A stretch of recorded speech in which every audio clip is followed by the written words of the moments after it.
Hey, this is Anthony with RevZilla TV, where you can watch, decide, and ride. Welcome to our detailed breakdown of the new Scorpion EXO-410 helmet, available at RevZilla.com. So diving right into the new 410, this is the successor to the 400, which in all honesty has been around for like 8 years from Scorpion. It was a staple. It's the sub $200 Snell rated polycarb jack of all trades from Scorpion. The nice part going into 2013, if we really look at the profile of this helmet, they've changed a lot, both functionally, from a comfort and performance standpoint, but really also from a design standpoint. You're gonna see right out of the gates that it's got a new sweeping line. If I turn it on its side here, you can see across the top that they've actually integrated these eyebrow vents, or not the brow vents, but really the chimney vents on top, and they've given it this sweeping line that kind of comes down to this Venturi optimized spoiler that's going to give you that nice passive airflow out the back here from Scorpion. As we move through this, I'd love to hear your gut reaction. Click here to subscribe to us on YouTube at RevZilla TV. Leave your comments and your questions, and keep in mind too, they did change the fit for this year. I'm going to dive right in with the changes in a second, but the first key change is the fit. The old EXO-400, while it was Snell rated as well, was more of a round shape. I'm going to call this more of a neutral. So it's not quite intermediate oval, but it should fit more riders more comfortably by being somewhere in the middle. I would consider myself an intermediate oval, just for frame of reference. Remember, we ship for free and exchange for free. No restock fee if you need to send it back to us, so don't worry about it if you're not sure about the fit buying online. Moving right along, let's talk about some of the other differences. First big difference, after I show you the shell shape and what it looks like, because it's sexy now, it's the polycarb. It's not a fiberglass shell. That would be your step up to something like the 750. And really in this line, from here you go up to something like the 500, which has the air fit and the drop-down sun visor. This is really optimized to really be a more sport or universally oriented helmet, but it doesn't have a lot of those bells and whistles. They did change the shell though. It's now using LG plastics. You're seeing this come down the pipe from Scorpion. They're using more premium polycarb anywhere they can. And what it does is it allows you to save some weight. So it's going to be a lighter polycarb shell than we saw in the previous version, while still keeping its Snell rating. I threw this 410, it's a size large, on our shipping scale. I came out with 3 pounds, 10 ounces. So that, again, for polycarb, that's a pretty decently light helmet on a helmet that's gonna work upright, 3/4, or in the tuck. Other key changes as you look at it. They're now using, if we stick with the exterior here, the Ellip-tec Ratchet System, which allows you to get a better seal. If you'll notice, as it comes down, the original 400 had that speed shift system from Scorpion right in this area, which was this kind of bulky or circular piece that you twisted. And now when you come down, it's got the spring-loaded mechanism that pulls everything back, gives you a good seal against this gasket, and you're gonna have a better chance of keeping Mother Nature out. And also, it's kind of cool, you know, it's one of those design features. It means they're thinking. There's actually a little Scorpion in here. If I push it that way, that's how easy it is to swap the shield on this, and I'll show you how it goes back on. Really, really that simple.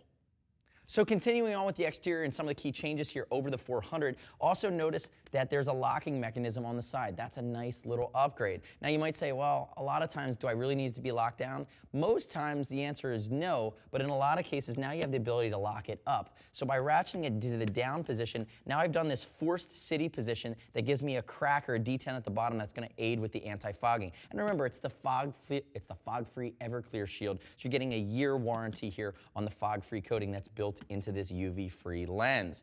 Sticking with some of the key upgrades, I will call this out. This is the first helmet that we've seen from anybody sub $200 with emergency cheek pad release system. So if you are knocked unconscious, if you're on the track, remember, Snell 2010, you can take this bad boy to the track. Weekend Warrior Track Day, guys, this is a great track helmet.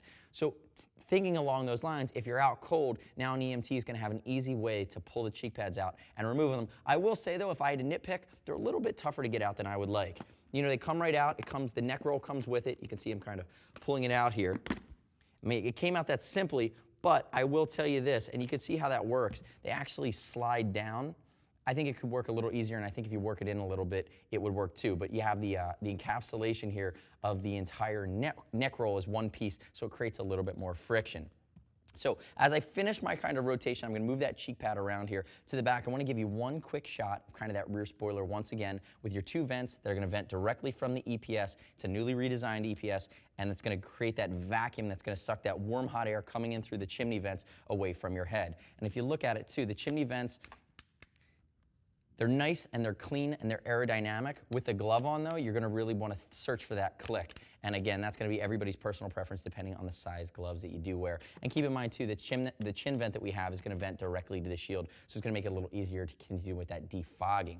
So if I bring my donut back on the table, and I already showed you one emergency cheek pad release system, I might as well pull the other one out. Bring in the guts. And remember, I told you, there's my cheek pad release. And remember, what happens is cheek pads typically snap in, but the way this is designed that they're on sliders. So what happens is they snap in, but when you slide it down, it actually slides away and it leaves the little pieces that actually pop into the shell actually intact within the shell. But if we look at it, contoured cheek pad, it's gonna have the easy fit system, which means it's a little bit less dense in the temple, so you can put eyeglasses in there. It's Kwikwick too, which means it's antimicrobial, antibacterial, as wicking as it's ever been from Scorpion. And looking here, now in the 410, you have the ability to remove the sleeves on your double D-ring chin strap.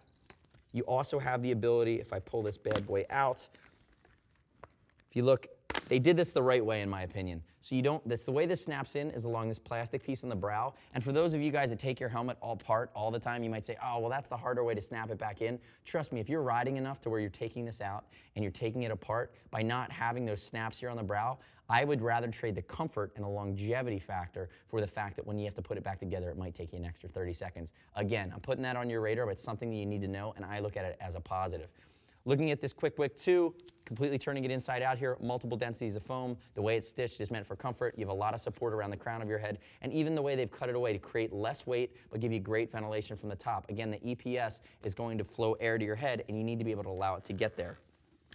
And then one final note here, busting it in here on the EPS. If I bring it down, you're gonna see those big vent channels come in on the chimneys, right above your eyebrows, up above the helmet, and then it's gonna suck the channel all the way back to the back, and it's gonna vacate down here. So if we take a peek at that, one other nicety that they did do, if you come in here really tightly, you're going to see that even here tightly up across this brow, there are also vents. So you're gonna have that airflow coming in through from the shield, or from the chin vent, goes up the shield, and it gets sucked into the liner there as well.